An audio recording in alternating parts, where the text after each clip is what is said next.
Hi everybody, my name is Dr. Natalie Candela. I'm a hypnotherapist and a transformation coach. And on this channel I talk about hypnosis, transformation, and spiritual awakening. So today I wanted to talk to you about something that I personally find very exciting, dreams and dreaming. So do you remember your dreams when you wake up in the morning? Do you have an idea of the little movie that you watched during the night, the little experience you had in your dreams? Many people don't, and many people feel quite overwhelmed by the number of dreams they have or the intensity of dreaming. So it's really different for different people, and it can actually change. It's sort of like a muscle that you develop. If you begin to pay more attention to dreams, they become more available to you, but we'll talk about that later. The first thing I want to address is, do dreams really mean anything, or is it just our brain's sort of ability to just process information and toss it out? And to a certain extent it is, but in that process that our brain is going through, what's really happening is that our subconscious mind is communicating to us, is actually speaking to us about things that are important, things that we need to let go of, things that are coming up in our life.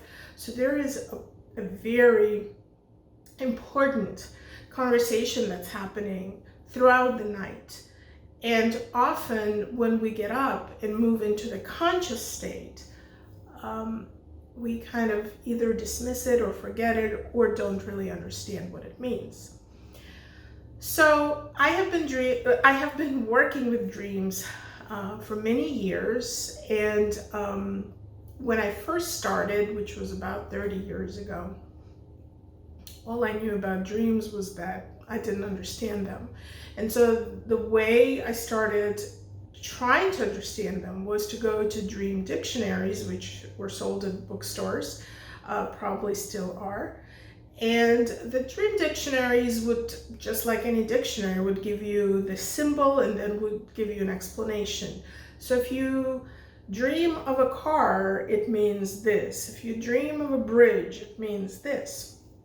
And so that's how I used to interpret dreams. I would write down my dream and then go symbol by symbol and try to piece together some sort of meaning of what that dream meant.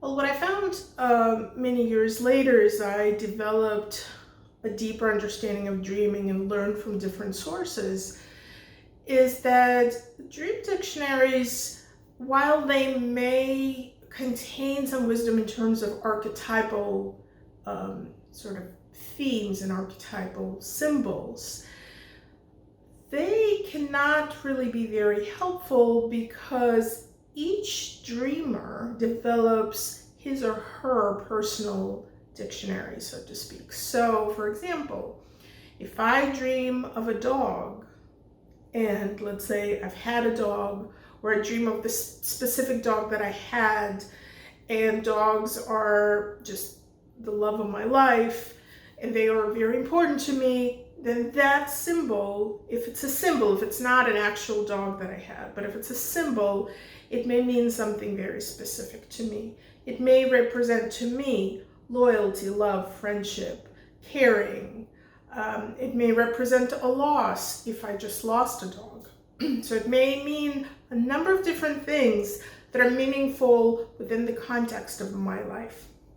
But let's say somebody else dreams of a dog, and in that person's life, a dog bit him, a dog caused some sort of damage to property or hurt a person. That person cannot stand dogs. Well, then if that person dreams of a dog, the meaning will be very different.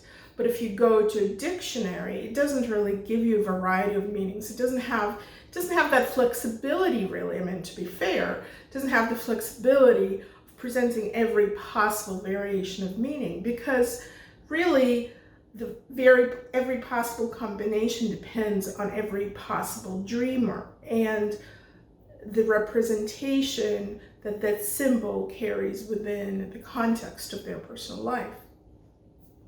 So therefore, just relying on a dictionary is very limiting. It doesn't really get at the depth of the message. So the message of, I'll talk a little bit about how, a different way that I used to understand dreams. But first, let's talk about what are the messages that may be coming through the dreams. So as I said, dreams are a very profound conversation that's happening during the time that you step out of your conscious mind, step out of your conscious thinking. So our conscious thinking is the state where we're judging, evaluating, assessing, making decisions about things sort of on the surface value of things, on the things that we're perceiving based on our perceptions. And so during the night, we step out of that state and we open up our minds and our hearts, and we're able to really perceive information at a different level. Now, at that level, when we step out of the conscious mind, we perceive information through emotions and through images. And so that's why the dreams are usually very visual, and we experience different emotions in them. Even if you don't actually feel the emotions within the dream, what the images are supposed to do is elicit emotions from you. So when you wake up, if you can associate the emotion with the images, then that's the message. That's the kind of the crux of the message that you're getting from the dream. So it's important which part of the night you're dreaming, because that determines kind of the process that's happening within you and the meaning of the dream. By the time of the night, I mean probably more importantly, which hour of the dreaming time. Because let's say you are working at night and then you sleep during the day. It doesn't mean that it has to be at night that we're looking at the time of the night. What we're looking at is, let's say if you sleep 6 to 8 hours, in which part of that chunk of time were you dreaming a specific dream? Because what happens is our brain and our subconscious is going through a certain process. So at the beginning of the dreaming process, which is the first maybe 2 hours of your sleep time, we discard anything that is not needed, because we accumulate a lot of junk information throughout our day.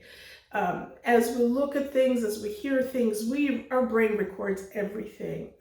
We are not consciously aware of all the pieces of information that we've collected, but it's all recorded back in our subconscious. So we record just a lot of junk stuff that is meaningless to us, but just because we glanced at it, just because we heard it, it kind of gets all put in there. So the first part of the night, or the first part of sleeping time, we discarded it. It's almost like taking the mail out of your mailbox and then going just through without even opening the mail, just throwing out the junk mail. Okay, so that's what we do in the first part of the night. So, and we usually don't remember those dreams at all, because it's just kind of just venting out stuff that takes up space but doesn't carry any meaning for us. The middle part of sleeping is usually when we get prophetic dreams. This is when we get the messages about what's coming up for us in short term and longer term. We often don't remember those dreams because we kind of sleep through that time. But if we somehow happen to wake up and we remember the dream, we write it down, you may find that those are the dreams that tell you about things that are coming up. And then at the last part of the sleeping time, Usually if you sleep through the night, it would be early morning hours for you. So maybe like 4 to 6 in the morning.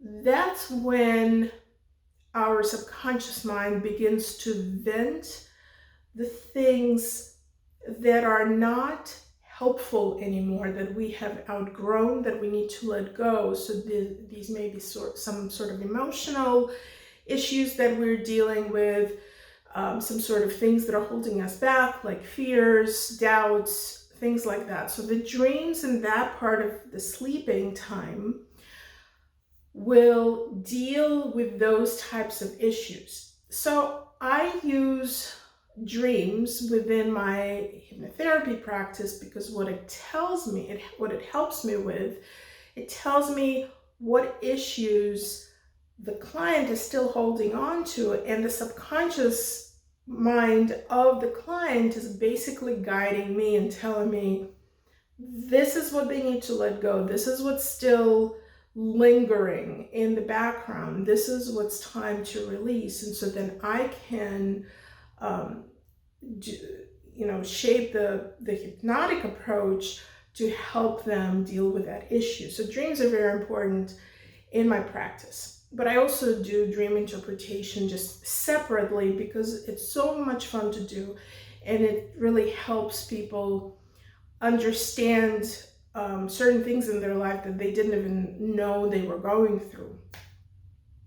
So many people come to me and they ask, well, I dreamt of A, B, and C. Can you just tell me what it means?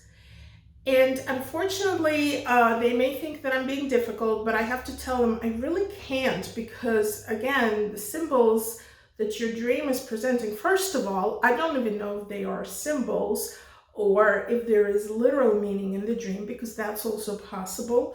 And that's one of the things that I need to determine. But I can't just say, oh, you dreamt of a dog, it means this, because there is no, there are some, very deep universal themes, but even those universal dreams can be interpreted somewhat differently, but by each individual person. So I can't just spit out a generic interpretation of your dream. I really have to sit down with you and ask you some questions and help you understand, and I have to process it myself first, then I offer an interpretation, then you have to process it and see if it sits well with you. So when I work with dreams, there are a number of questions that I ask. So I will give you like a very brief kind of process that I go through, so that you can have an idea of, how simple or how complex it can be. So when I sit down with a client, I first ask them to tell me the dream and I write it down. And then I ask them to tell it to me again from the beginning. And this time, as they tell it to me, I stop them very frequently, almost after every sentence, and I ask them a specific question. I ask them about their emotions associated with that statement. The emotions, remember, emotions are the language, it's the visual images, it's the emotions. That's how our subconscious mind communicates to us. So I need to see the images, the actual things they were seeing or experiencing, but I also need to understand what were the emotions that were associated with each. That will help me understand the meaning of what they were seeing. So not just they saw a dog, but what did that actually mean to them? And the meaning will be revealed through the emotions associated with that image. So I ask them, we go through that whole dream again, and I ask them questions after every sentence. And then I ask them some basic facts. When do you think you had that dream? What part of the night, so I can figure out if it's prophetic or if it's about things from the past that they need to let go of. I ask them about each of the things that happen in the dream, of the events, are any of them actually realistically from their life? So for example, if they're saying that, my house collapsed or my house is falling apart, I ask them, are you actually experiencing that in your life? Because if they are, then it may be quite a literal dream, and it may be just about, the issues with their house.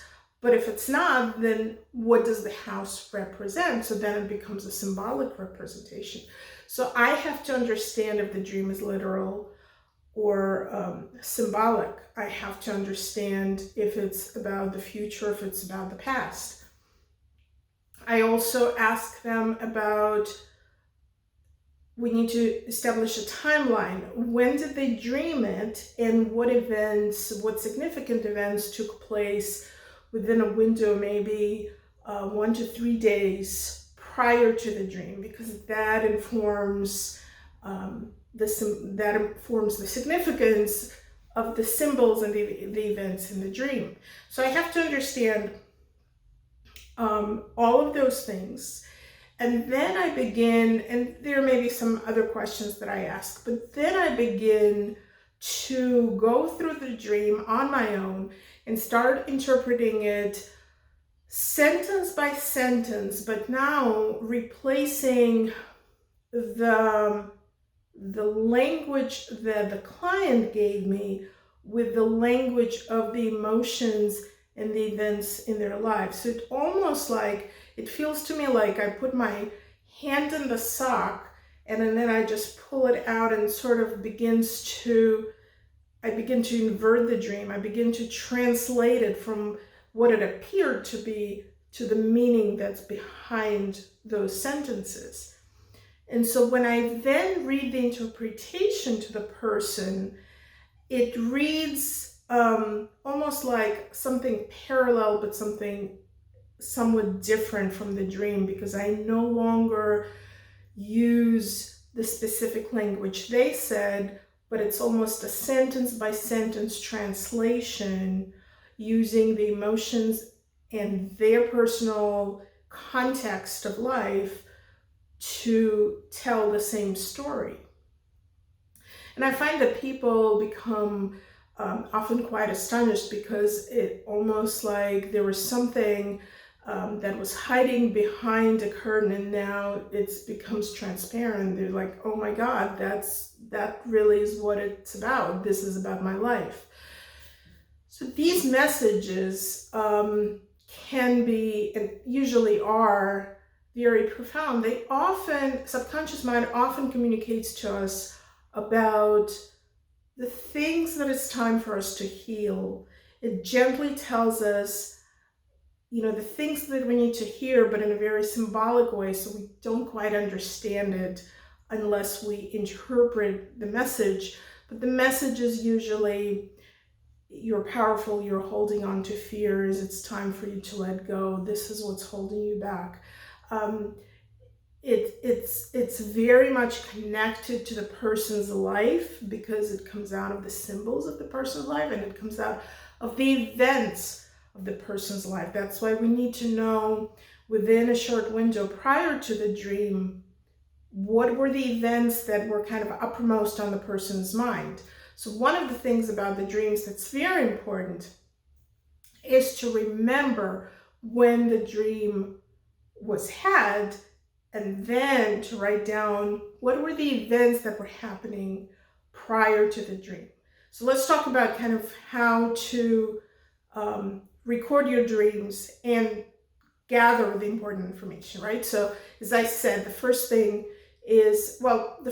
would be to actually write down the dream. So many people have a hard time with that, because when they wake up, the dream is gone. So what happens there is that when we physically move our body, so when we first wake up, the dream is still hovering around, and we still remember the images and the feelings, the emotions that were there. But then we physically get up and move our body and get out of the bed. And by the time we are standing up, we may start feeling like, I'm not sure, what was I just saying? I can't remember. And it just poof, and it dissipates. What happens is we move into a different state of consciousness. So just like in some of my previous videos, I talked about hypnosis and moving from beta state to alpha state to theta state. And it's just as you move to different state, you perceive different things. So when we're dreaming, we actually are in a delta state when we're really deep in sleep. But when we come out of a dream, we move into alpha and then probably into beta state as we get into action mode. And the dream still resides in a different state. So as we move into beta, we kind of lose touch with information that was floating in a deeper, relaxed state. So here's how to combat that problem. Put a piece of paper and a pen, or a notebook and a pen, on your nightstand next to your bed. And when you wake up, do not move before you literally shift your body and start getting out of that deep hypnotic state. Pick up the pen and paper, keep your eyes closed so you can stay, sort of detached from the outside stimulus, and write it down. Because the moment you shift your body, the moment you get grounded into your body, grounded into the physical three-dimensional reality, you will shift yourself out of that state and you may forget your dream. Now, some dreams are so powerful that they stay with us, we carry them with us, and we can write them down. A week later, we'll still remember them. But many dreams float away as soon as you get up. So that's the first step. Catch them before you move. The second step is, as you write down the dream, date it, because you need to know when, the day that you had the dream. And the third thing, you need to write down what events happened within the window, within the window of 2 to 3 days prior to the dream. So what were the things that were on your mind? What were the things that you were thinking about, kind of stewing in, or maybe there's some event that happened, just some of the major things that were on your mind, because that will help us give the context to the symbols or to the meaning of the dream, because this dream is probably relating back, it's responding back to those events. So those are very important. So those are the three things. First, write the dream down. Second, put a date on it. And third, write down the events that preceded it. And so then if you're interested in really understanding and interpreting the dream, then you can either work on it yourself once you learn how to do it, or you can come to somebody who can help you understand them. So I see clients sometimes just for dream interpretation. Those are just the funnest sessions because I love doing that.